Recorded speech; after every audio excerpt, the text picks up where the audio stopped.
غلام حسین تاریخ کر رہا ہوں، علاقہ 275 گوجرا ڈویژن سے۔ یہ ایک مسئلہ پوچھنا تھا نماز کے متعلق کہ نماز کے ایک رکن میں 3 مرتبہ خارج کرنے سے جو نماز فاسد ہو جاتی ہے، اس کا پریکٹیکل تھوڑا سا آپ فرما دیں کہ ایک رکن میں کس طرح 3 مرتبہ جا سکتے ہیں یا کس طرح ہاتھ اٹھا کر نماز فاسد ہو جاتی ہے۔ السلام علیکم ورحمۃ اللہ۔ وعلیکم السلام ورحمۃ اللہ۔ تو غلام حسین بھائی نے ہمارے یوں سمجھیے کہ زبانی سلسلے کو پریکٹیکل کی طرف موڑ دیا ہے، اور ہمیں اپنے پریکٹیکل کرنے کی طرف یوں سمجھیے کہ اپنے پریکٹیکل کرنے کی درخواست دی ہمارے اسلامی بھائیوں کے لیے۔ تو انشاءاللہ عز و جل آپ کو پریکٹیکل ضرور دکھایا جائے گا، مگر یہاں میں یہ ضرور کہوں کہ آپ اس پریکٹیکل کو بغور دیکھیں جتنے مدنی چینل کے ناظرین ہیں، کہ اب یہ پریکٹیکل ہو رہا ہے، اور پریکٹیکل شاید آپ اس انداز سے تحریر بھی نہ کر پائیں، تو اس پہ ضرور توجہ رکھیے گا۔ تو اس کا تھوڑا سا حضور اگر آپ پریکٹیکل بتا دیں کہ یہ ایک رکن، اور یہ تھوڑی سی آپ وضاحت بھی کر دیں کہ 3 مرتبہ کھجانا، 4 5 کیا اس کی صورت ہے۔ نماز کا کوئی بھی رکن ہو، خواہ وہ رکوع ہو، قیام ہو، سجدہ ہو، اس میں 2 مرتبہ اگر اپنے ہاتھوں کو استعمال کیا گیا تو اس میں نماز کی فساد کی طرف یہ نہیں لے جائے گا۔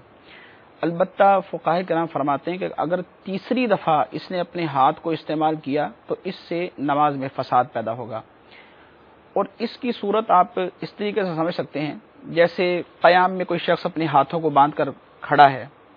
اب اس نے اپنے ہاتھ کو قیام میں ہاتھ باندھے ہوئے تھے کھولا اور اپنے کان تک لے جایا اور کھجا لیا، پھر اس کے بعد اپنے ہاتھ کو باندھ لیا، پھر اس کو ضرورت پیش آئی، اس کے بعد اس نے بازو پر یا سینے پر یا کسی بھی مقام پر اس نے دوبارہ کھجا لیا، پھر اپنے ہاتھ کو باندھ لیا۔ اب یہ 2 مرتبہ تو شریعت کی طرف سے اسے رخصت تھی، اسے ضرورتاً اجازت تھی۔ اب تیسری مرتبہ جیسے ہی اس نے اپنے ہاتھ کو اٹھا کر دوسری جگہ لے جانا ہے تو اس کی نماز فاسد ہو جائے گی۔ اسی طرح رکوع میں کر لیں آپ کہ رکوع میں کوئی اگر ہے اور رکوع میں اپنے ہاتھ کو بدن پر کھجا لیتا ہے، خارج کر لیتا ہے، پھر دوبارہ گھٹنوں تک لے جاتا ہے، پھر دوسرے ہاتھ سے یا اسی پہلے ہاتھ سے اس نے پھر دوبارہ یہی عمل کیا، تو یہ 2 مرتبہ کی رخصت اس کی پوری ہو گئی۔ تیسری مرتبہ جیسے ہی اپنے گھٹنوں سے ہاتھ اٹھا کر یہ دوسری جگہ لے جائے گا، کھجائے گا، تو نماز فاسد ہو جائے گی۔ تو آپ نے پریکٹیکل ہو سکتا ہے غلام حسین بھائی نے، چونکہ یہ تو ریکارڈڈ کال ہے، اور امید یہی ہے کہ آپ اس وقت سلسلے میں ہوں گے اور آپ نے یہ پریکٹیکل دیکھ لیا ہوگا۔